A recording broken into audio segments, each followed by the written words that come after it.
Thank you, Mr. Chairman.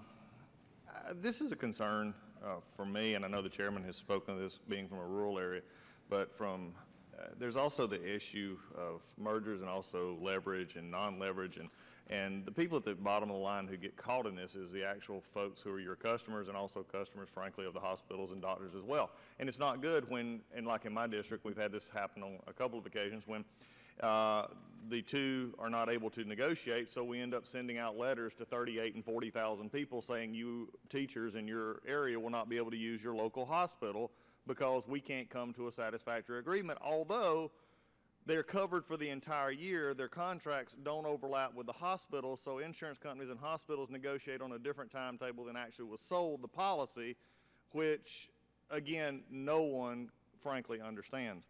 I've been listening to this debate today, and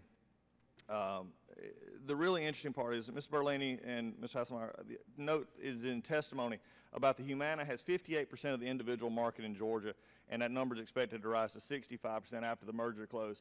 Tell me why I shouldn't be concerned about this level of concentration, how we can ensure consumers not only in Georgia, but I'm concerned about the 9th District of Georgia has sufficient number of insurers to choose from in this process.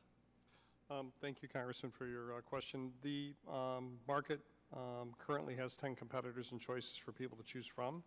So concentration is one measure of whether or not there is a problem from a competitive standpoint.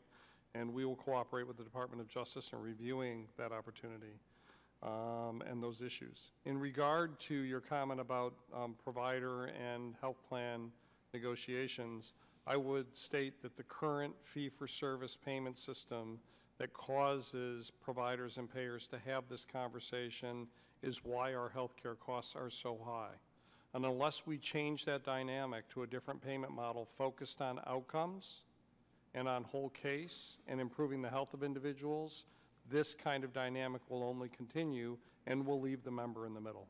Well, I think they're already left in the middle, and I want to continue on that, and I understand that there are choices, but those choices seem to be narrowing more and more, especially with the different plans. And when you get to a market share of close to 65%, that does tend to at least look like you are cutting off avenues, especially when there's a possibility of not being able to buy across state lines, other things like that, that you are taking an area which, I mean, in this hearing just recently, we talked about this, especially, and it's not just this market, but the PBM market, which I have a great deal of problems with because of basically their bent destruction on killing the independent pharmacies. But as we look at this, why would this not be a concern? I know there are options out there, but do you understand the perception from the community that there is? I agree with you on outcome. I agree with you that we need to change some of the cost systems here. But when we look at this, I mean, Aetna and Humana are going to have 36% of the fully insured market in my area. I'm just trying to get a grip on how you can explain that as being good when we frankly see problems in this all the time. Well, obviously, we have a Department of Justice review going on, and to the degree that divestitures are required, we will make those. So we understand that there are some markets, a handful or so of markets where we have this kind of overlap that we are prepared to deal with appropriately. Most often what we see happening now is that provider systems buy these capabilities from us when we decide to divest of them. So I think we can actually create more competitors as a result of this combination. Okay. Ms. Hasselmeyer, would you like to respond to that? No, I think that's a fair characterization. I was simply pointing out the extent to which concentration did or did not exist, Georgia being an example outside of Medicare Advantage where this merger would produce concentration. As Mr. Berlini has said, that may be something that will be remedied by the state or federal government insisting on a divestiture.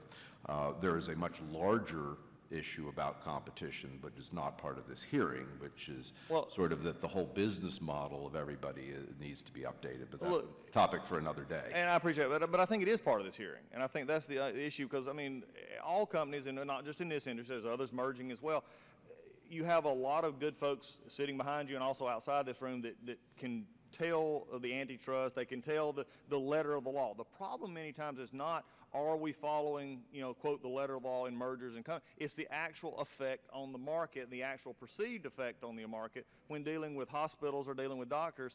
And that's the concern that I have is that the leverage issue, I have no problem with business models. They all change over time. But when you have a group that really is frankly at the mercy of the bigger players, and in my area that would be insurance companies and hospitals, you know, the old proverb, it says that the only thing, when elephants fight, the only thing that loses is the grass, okay? And the grass of the people you serve. I yield back. Thank you.